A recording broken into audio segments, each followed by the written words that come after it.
to begin with, you have a pretty unique perspective. You're an outsider, arguably, that's become an insider.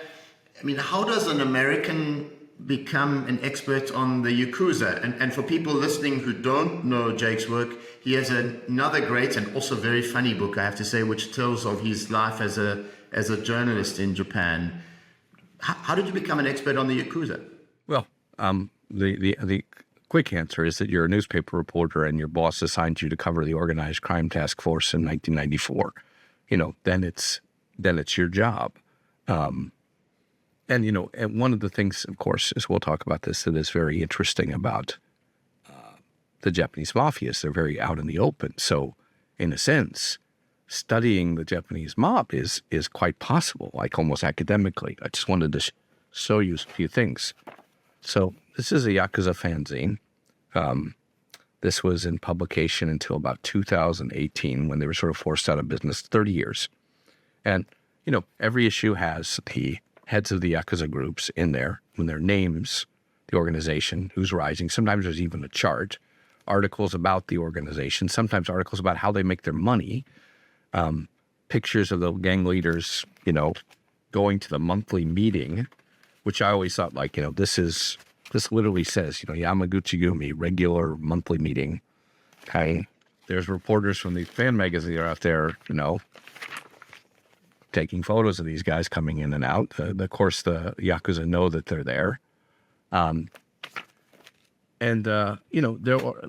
were some Yakuza who also write books, very, very much skipping over the actual money-making part and focusing a lot on, the nobility and the culture and the gang wars and past and tales of glory and violence.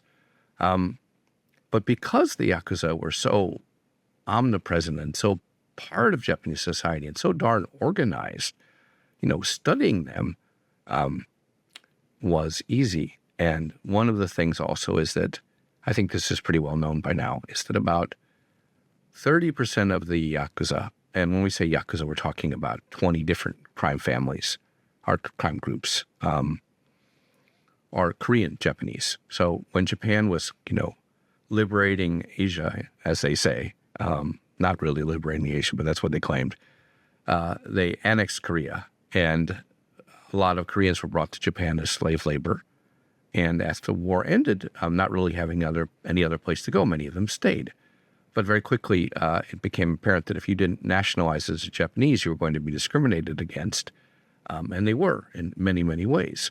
And so the Yakuza have always been a meritocracy. And they were pretty much like, well, if you're willing to do the crime and the time and follow the rules, you are welcome. And so you ended up with 30% of the Yakuza are Koreans. Another 20-30% in the old days were Burakumin. And Burakumin is a leftover from a period of Japan in Japanese history. And the Burakumin were the people that slaughtered animals,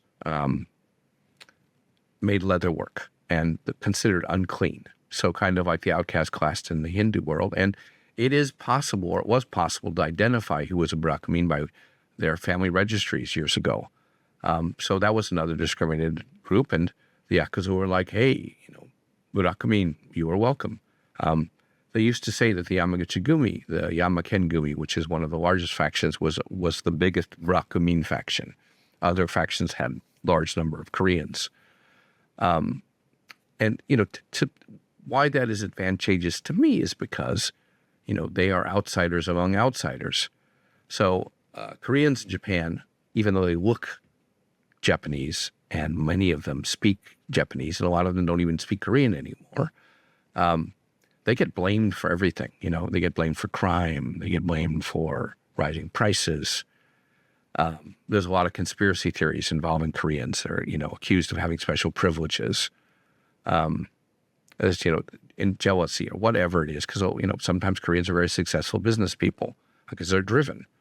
So I would say, to when some of the Yakuza I was interviewing, like, oh, you and me, I'm like, you're like the Jews of Japan, and I am an actual Jew. So actually we have a lot in common. We look like, the people that we come from, but we're not quite accepted then behind their back. people whisper terrible things about us, so you and I, we get along. You may be Yakuza, but I know how you feel, and that was remarkably effective because, it was like, okay, first of all, you understand the circumstances a little bit of why I chose the Yakuza, because there's not many job openings open to me. And it's like, oh, you understand what it's like to be discriminated against. And that was very good for creating a kind of rapport with some of the Yakuza.